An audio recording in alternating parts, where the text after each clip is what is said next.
Animals are very important to study. कुदरत बहुत कुछ सिखाती है।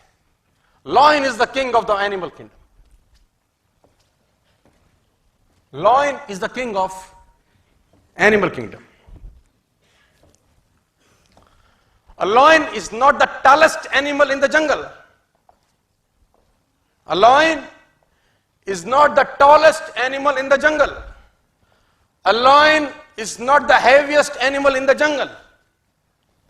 A lion is not the smartest animal in the jungle.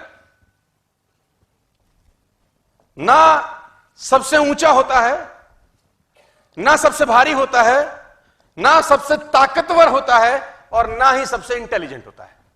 Still lion is the king. Still lion is the king. इसका मतलब बड़ा simple है, डिटेल में समझाता हूं।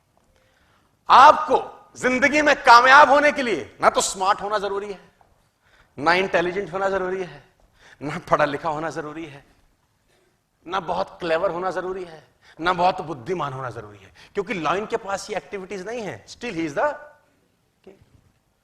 Lion is not tall as giraffe, not heaviest then a elephant, not clever then a fox. Still he rules the jungle. और समझना पड़ेगा कि ऐसा क्यों है, क्योंकि lion has a attitude. Lion has a attitude. इसका एटीट्यूड बड़ा शानदार है, समझाता हूं, समझिए। देखो, a lion is the king of the jungle because of its attitude. The lion has a different attitude that makes every animal afraid of him. इसका attitude ऐसा है कि सारे के सारे जानवर इससे डरते हैं। डरने का मेरा मतलब है उसका रिगार्ड करते हैं एक तरीके से, है ना। Giraffe regard the lion, elephant regard the lion, hippopotamus regard the lion, rhino regard the lion, fox regard the lion, monkeys regard the lion. What makes these massive animal respect such a small cat? देखने में तो छोटी सी बिल्ली ही तो है, क्यों ऐसा होता है कि लॉयन का सब रिगार्ड करते हैं या डरते हैं दूसरी भाषा में? It's because of its the attitude is different by difference. जैसे ही लॉयन ने एलिफेंट को देखा, समझिए, जैसे ही लॉयन ने एलिफेंट को देखा, उसके दिमाग में एक चीज आई, लंच। जैसे ही लॉयन ने एलिफेंट को देखा, उसके दिमाग में एक चीज आई, लंच। जबकि लॉयन से एलिफेंट 10 गुना एटलीस्ट भारी है। लॉयन से एलिफेंट 5 टाइम्स बड़ा है, और एलिफेंट अगर एक पंजा मार दे तो लॉयन मर सकता है। लेकिन एलिफेंट को देखते ही लॉयन के दिमाग में एक ही चीज आती है, lunch, I can eat this, मैं इसको खा सकता हूं।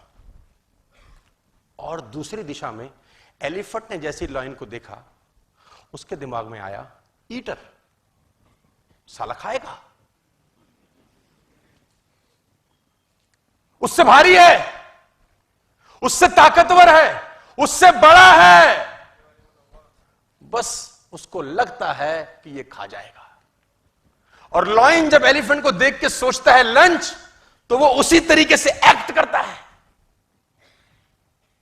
और एलिफेंट उससे घबराता है। मैं बताना चाहता हूं सर,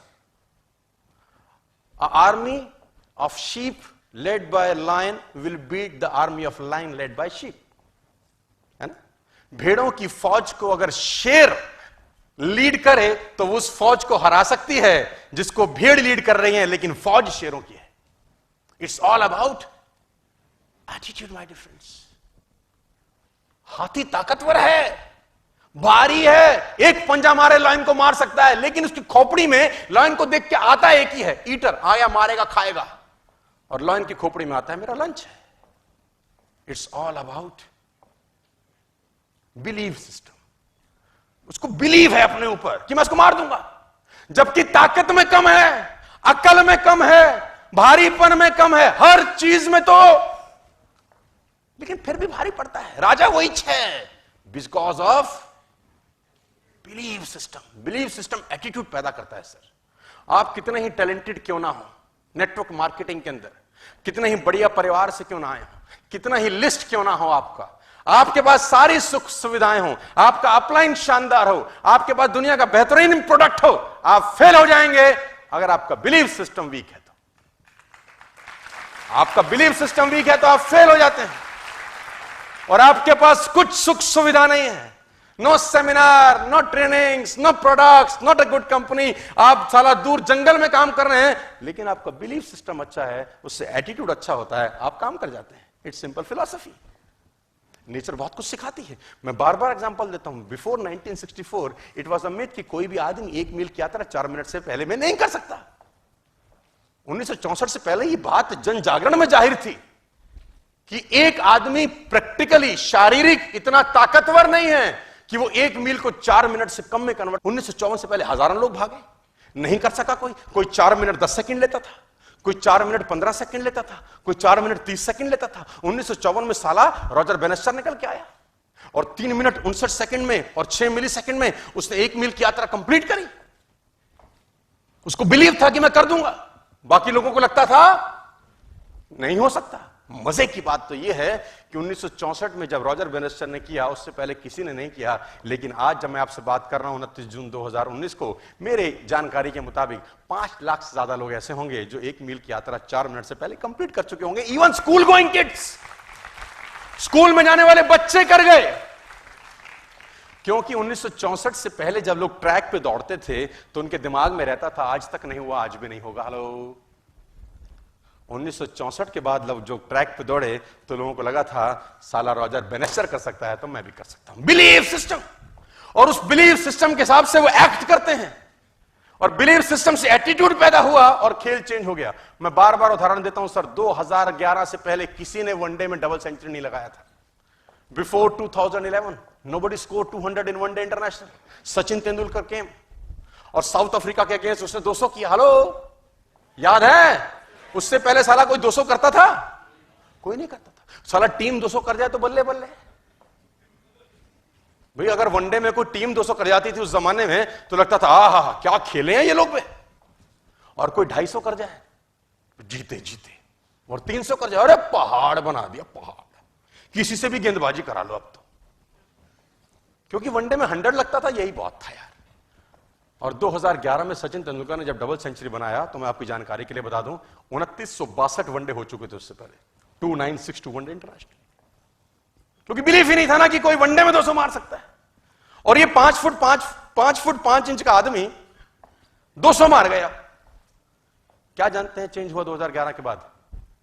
बिलीफ सिस्टम। और उस बिलीफ सिस्टम से एक्टिविटी चेंज हुई, एटीट्यूड बदल गया लीडर्स का, और उन प्लेयर्स का एटीट्यूड बदल गया। और उसके बाद सिर्फ 180 वनडे के गैप में सहवाग ने उसको ब्रेक कर दिया। सहवाग ने दोहरा शतक मार दिया, रोहित शर्मा 3 बार मारा, मार्टिन गुप्टिल मारा, क्रिस गेल मारा। दोहरे शतक की लाइन लग गई 2011 के बाद, क्योंकि 2011 के बाद जब बल्लेबाज क्रिस पोतर था, उसकी खोपड़ी में तेंदुलकर का दोहरा शतक था, उसको लगता था साला ये मार सकता है तो अपन भी मार सकते हैं। It's all about belief system.